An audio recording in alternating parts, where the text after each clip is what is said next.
सत्ता का दूसरा कार्यकाल। और सवाल अभी विपक्ष से। सवाल तो उससे होगा जिसके हाथ में ताकत हो, जिसके हाथ में पुलिस हो, संस्थाएं हो और मीडिया जिसके सामने नतमस्तक हो। सवाल तो उससे होगा ना। हम लेकर आए खबरों का एक ऐसा शो जिसमें सवाल होंगे सीधे, बेलाग और बेबाक उनसे जो सवालों से बचते हैं, जिनके हाथ में ताकत है। बेबाक सिर्फ द लाइव टीवी पर। द लाइव टीवी, सच सबसे आगे। नमस्कार, आप देख रहे हैं बेबाक, मैं अभिसार शर्मा। दोस्तों, जब मोदी सरकार को सवालों का जवाब नहीं देना होता तो वो क्या करती है? जब मोदी सरकार को सवालों का जवाब नहीं देना होता तो वो सवालों से बचती है। लोकसभा के अंदर विपक्ष लगातार सरकार को घेर रहा था पेगासस जासूसी प्रकरण में, जिसके अंतर्गत अपने ही पत्रकारों, अपने ही देश की महिलाओं, अपने ही देश के विपक्ष के नेताओं की जासूसी की जा रही थी। उनके फोन को हैक कर लिया गया था। ऐसे काम किए जा रहे थे जो कि कानून के खिलाफ थे। और उस मुद्दे पर विपक्ष लगातार मोदी सरकार को घेर रहा था। तो आज उन्होंने क्या किया, मैं आपको बताता हूं। आज उन्होंने, जैसा कि आप अपने स्क्रीन पर देख रहे हैं, लोकसभा को अनिश्चित काल के लिए स्थगित कर दिया गया है। 13 अगस्त को, मैं आपको बतलाना चाहूंगा, 13 अगस्त तक यह मॉनसून सत्र था। मगर यह सरकार इस कदर डर गई, इस कदर बौखला गई कि इन्होंने इसे अनिश्चितकालीन साइन डाई स्थगित कर दिया गया। मैं सवाल पूछना चाहता हूं मोदी सरकार से। 7 साल से प्रधानमंत्री नरेंद्र मोदी ने कोई प्रेस कॉन्फ्रेंस नहीं की। पहले क्या होता था कि प्रधानमंत्री नरेंद्र मोदी या देश का कोई भी प्रधानमंत्री जब विदेश जाता था तो आप अपने साथ प्रधानमंत्री के प्लेन में पत्रकारों को ले जाते थे और हर यात्रा के बाद पत्रकारों के साथ प्रधानमंत्री प्रेस कॉन्फ्रेंस करते थे, जिसमें पत्रकार उनसे सीधे सवाल करते थे। मुझे याद है, मैंने मनमोहन सिंह के साथ 2 विदेश यात्राएं की हैं दोस्तों, और दोनों में उनसे तीखे सवाल किए थे। मगर प्रधानमंत्री नरेंद्र मोदी ने उसे बंद कर दिया, यानी कि पिछले 7 सालों से कोई प्रेस कॉन्फ्रेंस नहीं। अब जब विपक्ष सवाल कर रहा है तब आपने लोकसभा को अनिश्चितकाल के लिए स्थगित कर दिया। लोकसभा के सत्र को अनिश्चितकाल के लिए स्थगित कर दिया। क्यों? और उससे भी बड़ी खबर आपके स्क्रीन पर आप देख रहे हैं। इस वक्त राज्यसभा के सभापति और देश के उपराष्ट्रपति वेंकैया नायडू जो रो रहे हैं। उन्होंने कहा कि राज्यसभा के अंदर जिस तरह से राज्यसभा की छवि को धूमिल की विपक्ष के सांसदों ने, ऐसा कभी नहीं हुआ। जी हां, मैं आपको बतला दूं कि कल विपक्ष जो है वो राज्यसभा में किसानों के हित में, किसानों के पक्ष में आवाज लगा रहा था। वो नारे लगा रहा था और वो ये भी कह रहा था कि अडानी अंबानी की नौकरी करना बंद करे मोदी सरकार। सच बताऊं तो जब मैंने एक सांसद को मेज पर खड़े हुए देखा तो मुझे भी बहुत अच्छा नहीं लगा दोस्तों। मगर जब वेंकैया नायडू रोए तो मुझे उनके रुदाली में एक विरोधाभास दिखा। उनमें दोहरे मापदंड दिखे। वो मैं आपको आगे जाके बतलाऊंगा, मगर मैं पहले आपको बताता हूं कि कल विपक्ष ने किस तरह से राज्यसभा के अंदर किसानों के पक्ष में, किसानों के लिए अपनी आवाज बुलंद की। ये वीडियो देखिए दोस्तों।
इसी वीडियो से खफा थे राज्यसभा के सभापति Venkaiah Naidu.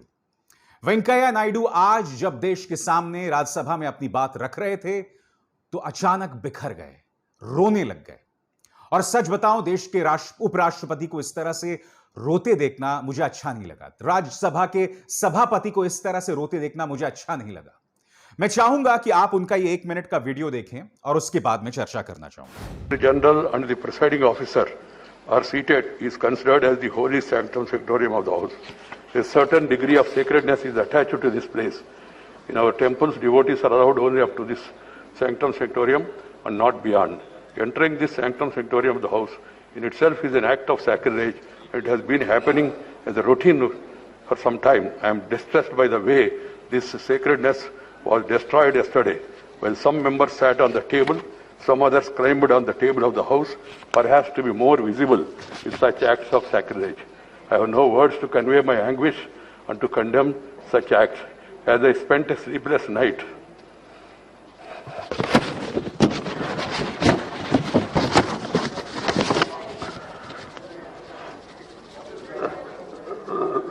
last night, I struggled to find out the provocation or reason for forcing this august house to hit such a low yesterday. A discussion on agriculture problems and solutions was listed. There can be difference of opinion and there can be a specific demand from anybody.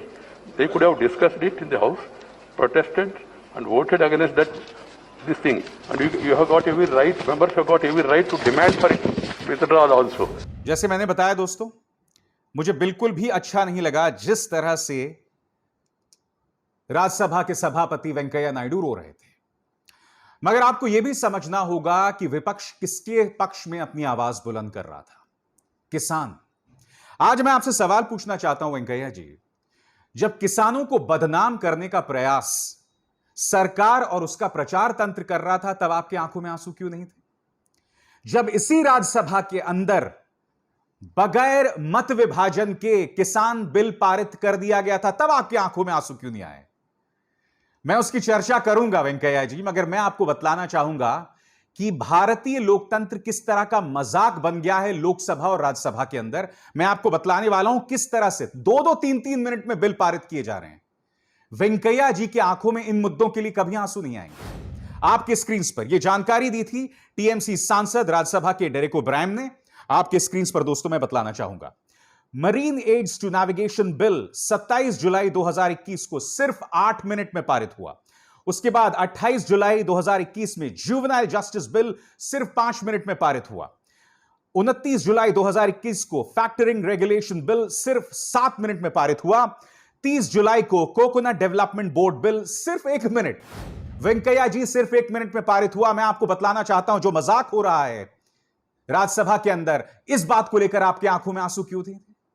बताइए ना। आगे देखिए, लोकसभा में factoring regulator bill सिर्फ 13 minute, national institute of food technology entrepreneurship and management bill सिर्फ 6 minute, insolvency and bankruptcy code bill सिर्फ 5 minute, supplementary demand for grants and demands for excess grant सिर्फ 9 minute.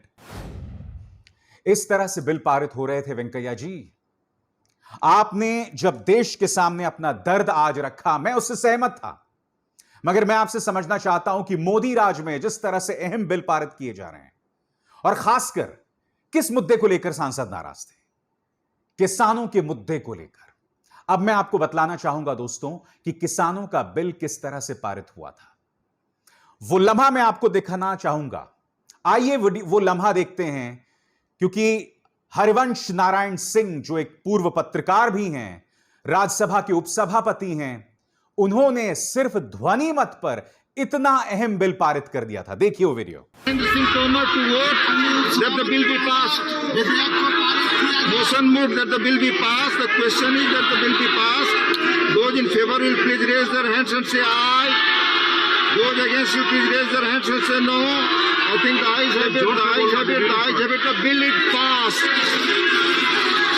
I shall now move that the bill be passed. The question is that the bill be passed. Those in favor will please raise their hands and say aye. Those against will please raise their hands and say no. I think the ayes have it. The ayes have it. The ayes have it. The bill is passed. The bill is passed.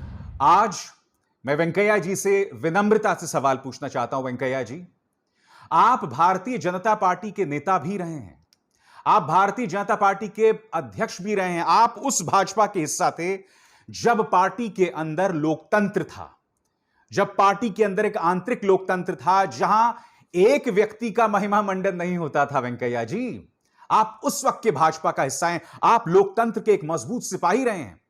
जब आपकी आंखों में इस video को लेकर आंसू था, जिसमें विपक्ष जो है किसान के पक्ष में आवाज बुलंद कर रहा था, अडानी और अंबानी की नौकरी ना करने की सलाह मोदी सरकार को दे रहा था, इस वीडियो को लेकर तो आपकी आंखों में आंसू आ गए। मगर मैंने आपको बतलाया कि बगैर किसी चर्चा के, बगैर वोट के, सिर्फ ध्वनि मत से किसान बिल पारित हो गए। मैं आपको बतलाना चाहूंगा उस वक्त टीएमसी के सांसद डेरेक ओब्रायन ने क्या कहा था, वो बयान मैं आपको सुनवाना चाहूंगा। उन्होंने बताया था कि आज राज्यसभा में जो हुआ वो अप्रत्याशित था। सुनिए उस वक्त उन्होंने क्या कहा। Well, I shot a video from Central Hall. Now I'm told that the media will not use the video because it was shot in Central Hall. Yes, I wasn't supposed to be shooting a video, but never mind. The fact is, Rajya Sabha TV was cut off. It was censored, right? It was censored. And then what happened? We have the footage of what happened in Rajya Sabha. We have the footage of what happened in Rajya Sabha. Members asked for a vote. We were denied it. It is unprecedented. It is a historic day from the worst sense of the word. We were denied it. And do not spread this kind of propaganda that I tore up a rule book and all bakwas. We have all the footage with us. At the right time, we will send it out. MPs had to shoot the footage. Bottom line, opposition wanted a vote and on the farmers bill, and BJP did not want to vote because they did not have the numbers. This story does not end here. This story does not end here. BJP told you it's a historic day. It's a sad day. It's a sad, sad day for parliamentary democracy. मैं नहीं भूला उसके बाद रात भर, दोस्तों, रात भर जो राज्यसभा के सांसद थे उन्होंने महात्मा गांधी की मूर्ति के सामने धरना दिया। अगले दिन मुझे याद है कि हरिवंश नारायण सिंह, जो कि राज्यसभा के उपसभापति हैं, वो चाय और पराठे लेकर उन सांसदों के पास पहुंचे। ये सब ड्रामा करना बहुत अच्छा लगता है, ये सब राजनीतिक ड्रामा करना बहुत अच्छा लगता है, मगर हकीकत यह है कि विपक्ष ये कह रहा था कि हम इस मुद्दे पर सार्थक चर्चा करना चाहते हैं, हम इस पर मत विभाजन चाहते हैं, क्योंकि विपक्ष को लग रहा था कि राज्यसभा में उनका मजबूत पक्ष है। और जो आजाद भारत के इतिहास में कभी नहीं हुआ, वो आपने किसान बिल के मामले में कर दिया। और देखिए, किसान बिल कोई फैक्टरिंग रेगुलेशन बिल नहीं है, कोई national institute of food technology entrepreneurship bill नहीं है, कोई इंसॉल्वेंसी और बैंक्रप्सी कोड बिल नहीं है। इस तरह के सामान्य बिल नहीं था किसान बिल। एक ऐसा बिल था जिसके चलते किसान दिल्ली और आसपास के इलाकों पर धरना दे रहा था और आज भी दे रहा है। उसके खिलाफ, उस पर आपने मत विभाजन तक नहीं कराया। चलिए मान लिया लोकसभा में आपके पास 300 से ज्यादा सांसद है, मगर राज्यसभा के अंदर आप पूरे आत्मविश्वास के साथ यह दावा कर सकते थे कि आपके पास पूरा समर्थन था, मगर आपने सिर्फ ध्वनि मत से बिल पारित करवा दिया। इसलिए आज मैं पूछना चाहता हूं वेंकैया जी से, वेंकैया जी, जब मैं आपकी आंखों में आंसू देखता हूं तो मुझे अच्छा नहीं लगता, मगर हकीकत यह है कि लोकसभा में और राज्यसभा में लोकतांत्रिक मर्यादाओं का लगातार उल्लंघन किया जा रहा है और इसका दोष सिर्फ और सिर्फ मोदी सरकार के सिर पर है और किसी पर नहीं। सच तो यह है दोस्तों कि आजाद भारत के इतिहास में कभी भी सत्ता पक्ष और विपक्ष इस तरह से विभाजित नहीं दिखाई दिया, क्योंकि हकीकत यह है कि मोदी काल में जो संवाद होता था विपक्ष और सरकार के बीच, वो पूरी तरह से खत्म हो चुका है। यहां तक कि आपको याद होगा कि जब हरिवंश नारायण सिंह ने ध्वनि मत पर किसान बिल जो है पारित कर दिया था, तब विपक्ष उनके खिलाफ अविश्वास प्रस्ताव लाना चाहती थी, उनके खिलाफ वो एक तरह का अविश्वास प्रस्ताव रख रही थी, उन पर सवाल उठा रही थी। आजाद भारत के इतिहास में ऐसा बहुत कम रहा है दोस्तों, जब स्पीकर के ऊपर या उपसभापति के ऊपर इस तरह के सवाल उठाए जाते रहे। इसलिए बहुत जरूरी हो जाता है कि देश के उपराष्ट्रपति और राज्यसभा के सभापति वेंकैया नायडू हों या लोकसभा के स्पीकर ओम बिरला, इनका एक बहुत बड़ा किरदार हो जाता है सत्ता पक्ष और विपक्ष के बीच में संवाद कायम करने का, उन दोनों के बीच में सेतु बने रहने का। आप ये नहीं कह सकते कि मैंने राज्यसभा के अंदर एक प्रदर्शन देखा जिससे मेरी आंखें भर आई। नहीं, आपको उसकी पृष्ठभूमि में जाना पड़ेगा, आपको यह देखना पड़ेगा कि यह सरकार किस तरह से लोकतांत्रिक मूल्यों का हनन कर रही है, लगातार कर रही है। और ये तमाम मुद्दे इस देश का मीडिया कभी नहीं उठाता। उल्टा मैं जानता हूं कि उस मुद्दे पर विपक्ष को ही टारगेट किया जाता है और आज भी आपके इन आंसुओं पर विपक्ष को ही टारगेट किया जाएगा।